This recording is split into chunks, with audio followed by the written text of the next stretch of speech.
আপনি ভালো থাইকেন বলা কি শিরক হবে? জানাবেন দয়া করে। বিয়ের পর স্ত্রীকে ছেড়ে দূর প্রবাসে থাকা কতদিন পর্যন্ত জায়েজ আছে? আমার ওপর কারো বদনজর থাকলে আমি কিভাবে বুঝবো? এর থেকে পরিত্রাণ পাওয়ার উপায় কি? নামাজের শুরুতে ছানা পড়তে ভুলে গেলে নামাজ হবে কিনা? মহিলাদের নামাজের সময় পায়ে মোজা পরা কি আবশ্যক? চুলে দাড়িতে কলপ করা যাবে কিনা? দয়া করে জানাবেন। কোন পাখি গায়ে পায়খানা করলে কি নাপাক হবে? এই অবস্থায় কোন নামাজ পড়া যাবে কি? শাশুড়িকে না জানিয়ে শ্বশুরবাড়ি থেকে নিজের মায়ের জন্য কিছু আনলে কি গুনাহ হবে? তোশক, জাজিম বা এ জাতীয় জিনিস যেটা ধোয়া সম্ভব নয় এমন জিনিসে বড় ধরনের নাপাকি লাগলে পবিত্র করবো কিভাবে? রাগের মাথায় আমার স্ত্রীকে বলেছি তুমি চলে যাও, একথা বললে কি তালাক হবে? আমার তালাক দেওয়ার নিয়ত ছিল না। স্বামী মারা গেলে সেই স্বামীর জন্য স্ত্রী কি দোয়া করতে পারে? কি কি আমল করলে স্বামী কবরে শান্তি থাকবে? মসজিদে প্রবেশের পর 2 রাকাত সালাত আদায় করতে হবে, এটা 4 রাকাত সুন্নাত নামাজের সাথে নিয়ত করা যাবে কিনা? আসুন আর বিলম্ব না করে আপনাদের প্রশ্নের উত্তর দেওয়ার পালে আমরা প্রবেশ করি। এমনি শাহিন আপনি লিখেছেন, বিয়ের পর স্ত্রীকে ছেড়ে দূর প্রবাসে থাকা কতদিন পর্যন্ত জায়েজ আছে? যতদিন পর্যন্ত স্বামী স্ত্রী উভয় গুনাহ থেকে বেঁচে থাকতে পারবেন ততদিন পর্যন্ত জায়েজ। আর যখন মনে হয় যে এতদিন থাকলে তাদের দ্বারা অনেক গুনাহ হয়ে যাবে, তারা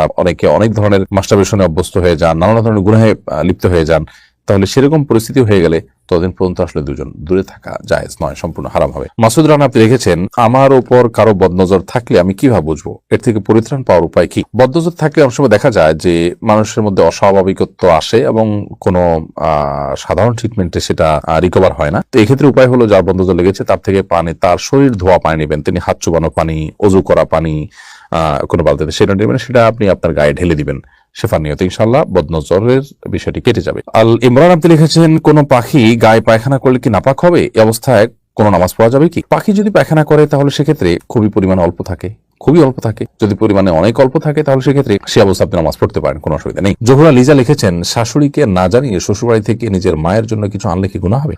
শ্বশুরবাড়ি থেকে আপনি যা আনছেন এটা মালিককে, যদি এমন হয় যে সেটা শ্বশুরবাড়ির জিনিস, আপনি সেটা মালিক না, তাহলে সেটা তো আপনি আনলে অনৈতিক হবে, গুনাহ হবে।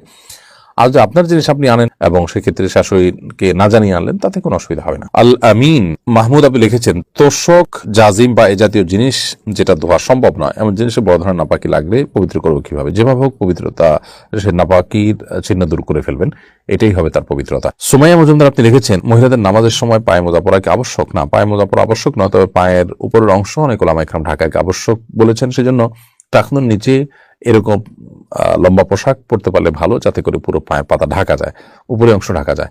কিন্তু পায়ের পাতার আপনার নিচের অংশ অর্থাৎ পায়ের তালু, সেটাও ঢেকে ফেলতে হবে মোজা পরে, এমনটি বাধ্যবাধকতা নেই, যদিও অনেক আমাকে সেটাকে বাধক বলে মনে করেন। জুবাইর আহমেদ আপনি লিখেছেন, দাদির সাথে নাতির বিয়ে হয়েছে মর্মে একটি খবর ভাইরাল হয়েছে, খবরটার সত্যতা শতভাগ নিশ্চিত নয়। আমার প্রশ্ন হলো, সত্য হলে এটা শরীয়ত সম্মত কিনা? আল্লাহ মাফ করুক, এরকম যদি কেউ করে থাকে সেটা অবশ্যই গুনাহ এবং হারাম। এ বিয়ে মোটেই বিশুদ্ধ হয়নি এবং এটি ফাসিদ, বাতিল।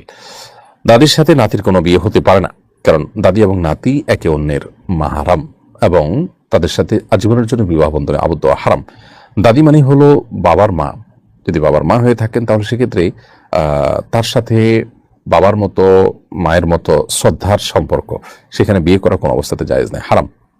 কিয়ামতের আগে অনেক হাস্যকর বিষয় আমাদেরকে শুনতে হবে এবং অনেক এমন অবাস্তব বিষয় এবং এমন আপনার বিদ্ঘটে বিষয় আমাদেরকে শুনতে হবে যা আসলে কিয়ামতের লক্ষণ এবং যা আমরা কখনো আশা করিনি এবং কল্পনাও করিনি। আল্লাহ তাআলা এই ধরনের ভয়াবহ বিষয়গুলো থেকে আমাদেরকে হেফাজত করুন। এরপরে উজ্জ্বল খন্দকার আপনি লিখেছেন, রাগের মাথায় আমার স্ত্রীকে বলেছি তুমি চলে যাও, একথা বললে কি তালাক হবে? আমার তালাক দেওয়ার নিয়ত ছিল না। রাগের মাথায় স্ত্রীকে বলেছেন তুমি চলে যাও, এতে আপনার তালাক হবে কিনা? প্রথমত তালাকের মাসআলা আমরা এর আগে বারবার বলেছি, মেহরবানি করে এটা সশরীরে কোনো ফতোয়া বোর্ডে গিয়ে, কোনো ফতোয়া বিভাগে, কোনো বড় মাদ্রাসায় গিয়ে, বড় কোনো মুফতির কাছে গিয়ে সশরীরে উপস্থিত হয়ে আপনি জানার চেষ্টা করবেন, কারণ এখানে অনেকগুলো বিষয় থাকে যে বিষয়গুলো আসলে এই সংক্ষিপ্ত পরিসরে উত্তর দেওয়া সম্ভব হয় না, সেটা আপনি লক্ষ্য রাখবেন। আর দ্বিতীয়ত হলো, আপনার তালাক দেওয়ার নিয়ত থাকুক বা না থাকুক, তালাক এমন একটা বিষয় যে তালাক আপনি যদি দেন, আপনার নিয়ত না থাকলেও মুখে উচ্চারণ করলে তালাক হয়ে যায়। তালাতুন জিদ্দুহুন্না জিদ্দুন ওয়া হাজলুহুন্না জিদ্দুন, সিরিয়াসলি করলে যা হবে, দুষ্টুমি করে করলে তা হবে।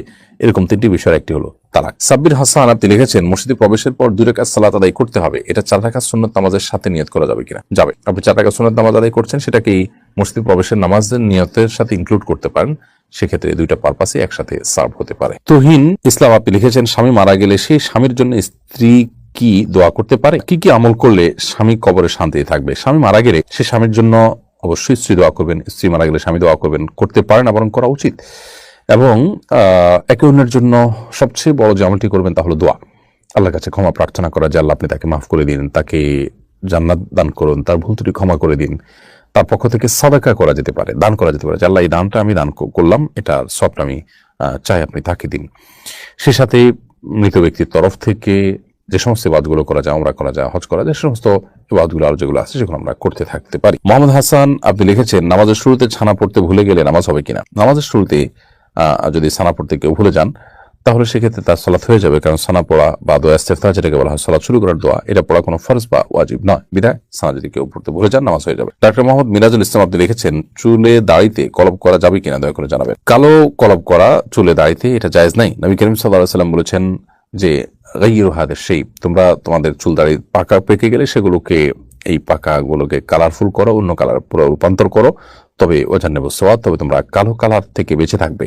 অর্থাৎ কালো কালার লাগিয়ে নিজের কে ইয়াং প্রমাণ করা, এটা এক ধরনের অসততা।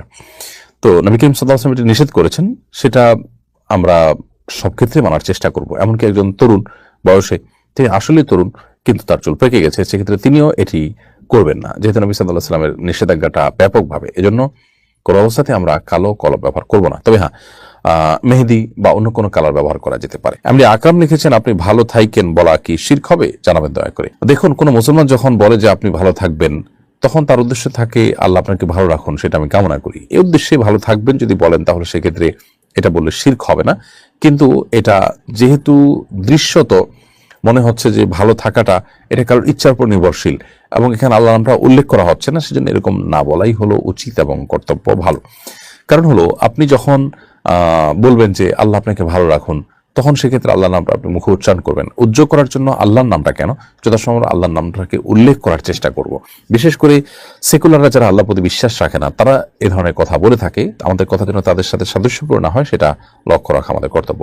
এমনি মারুফুজ্জামান মারুফ লিখেছেন, ছোট ভাই অন্যায় করলে বড় ভাই কি তাকে শাসন করতে পারবে? পারলে তার সীমানা কতটুকু? ছোট ভাই যদি অন্যায় করেন তাহলে বড় ভাই অবশ্যই তাকে শাসন করতে পারবে, এবং বড় ভাই যেহেতু অভিভাবকের জায়গায়, বাবা, দাদা, চাচা, বড় ভাই, তারা সব অভিভাবকের কাতারে, বিধায় অভিভাবক হিসেবে তাদের শাসন করা এটা কর্তব্য। কিন্তু এর মানে এই না যে শাসন করতে গিয়ে জুলুম করার সুযোগ আছে, সেটা বাবার জন্য নেই, যে অধীনস্থ ছেলে বা ছোট ভাই তাদেরকে শাসন করতে গিয়ে কেউ অত্যাচার করবে, এরকম কোনো রাইট কাউকে দেওয়া হয়নি।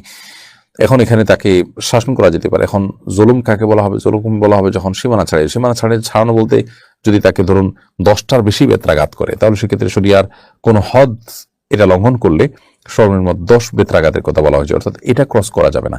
এর নিচে বেত্রাঘাত হতে পারে, সেটাও এমনভাবে হবে যে তার শরীরে রক্তক্ষরণ হওয়া, ক্ষতিগ্রস্ত হওয়া, হাত পা ভাঙা বা বড় ধরনের কোনো ক্ষতি করা, এরকম পর্যায়ে যদি চলে যায় তাহলে সেটা অবশ্যই সীমালঙ্ঘন বলে বিবেচিত হবে। জাযাকুমুল্লাহু খায়রা।